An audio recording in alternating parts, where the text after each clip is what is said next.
समुद्र तट के शहर मारिंथ में एक प्राचीन कथा प्रचलित थी, समुद्र के नीचे छिपे हुए आकाश की, जहां भूले बिसरे सपने तैरते रहते थे और इंतजार करते थे। ज्यादातर लोग इसे केवल एक पुराने नाविक की कल्पना मानते थे, लेकिन चार दोस्तों को उस पर पूरा यकीन था। आया, 12 साल की, अपनी जुगनुओं से भरी चमकदार बोतल को बहुत प्यार करती थी। वह दूर देशों की सैर करना चाहती थी, लेकिन गहरे पानी से डरती थी। उसका कमरा नक्शों और यात्रा पुस्तकों से भरा था।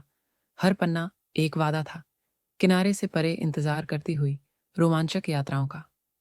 एक दिन जब वह चट्टानी किनारे पर टहल रही थी, उसे एक चमकता हुआ तारे के आकार का शंख एक ज्वार के पोखर में मिला। जैसे ही उसने उसे उठाया, उसकी उंगलियों में गर्माहट फैल गई। एक पल के लिए आकाश झिलमिलाया और उसने देखा कि समुद्र जैसे उल्टा हो रहा हो। वह दौड़ती हुई रामी के पास गई। 13 साल का लड़का, जो हमेशा अपने दादाजी का पुराना जंग लगा कंपास साथ रखता था। रामी भी अपने दादाजी जैसा बहादुर बनना चाहता था, लेकिन उसे यह डर था कि वह भुला दिया जाएगा।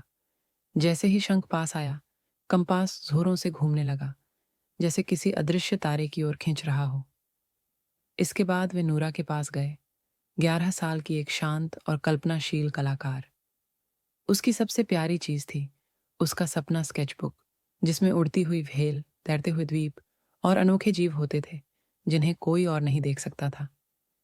वह चाहती थी कि उसके चित्र जीवित हो जाएं, लेकिन उसे डर था कि लोग उसे अजीब समझेंगे। जब उसने शंख का चित्र बनाया, पृष्ठ हल्के से चमकने लगा और एक जीव ने पलकें झपकाईं। आखिर में वे जैलन के पास गए, 12 साल का निर्भीक गोताखोर, जो बारिश में भी चश्मा पहने रहता था। वह चमत्कार की तलाश करता था और उसे यह सोचकर डर लगता था कि एक दिन दुनिया से जादू चला जाएगा। जब उसने शंख देखा तो बस इतना कहा, चलो डुबकी लगाते हैं।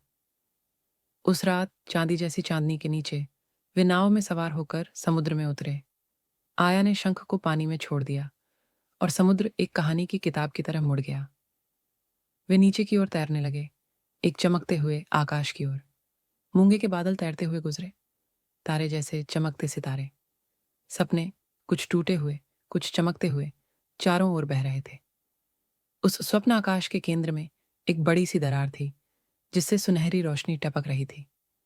एक आवाज फुसफुसाई, केवल याद की गई इच्छाएं इसे ठीक कर सकती हैं। आया बोली, मैं खोज करना चाहती हूँ, भले ही डरती हूँ। उसके जुगनू ऊपर उठे और दरार का एक हिस्सा रोशन कर दिया। रामी बोला, मैं बहादुर बनना चाहता हूँ। उसका कंपास ऊपर तैरने लगा और एक सितारा बन गया। नूरा ने कहा, मैं चाहती हूँ कि मेरे सपनों की अहमियत हो। उसके बनाए पक्षी पन्नों से निकलकर उड़ने लगे और आकाश में रंगों की कढ़ाई कर दी। जेलन बोला, मैं असंभव को पाना चाहता हूँ। उसके दिल से रंगों की लहरें फूट पड़ीं और दरार का आखिरी हिस्सा भर गया। आकाश पूरी तरह से चमकने लगा, हवा में संगीत गूंजने लगा। फिर वे वापस नाव में थे।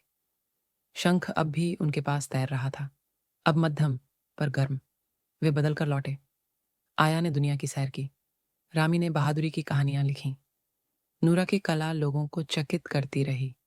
जेलन ने कभी गोता लगाना नहीं छोड़ा, और कभी कभी जब समुद्र शांत होता था, वे ऐसे सितारे देखते थे जो किसी नक्शे में नहीं थे, समुद्र के नीचे के आकाश की याद दिलाने वाले।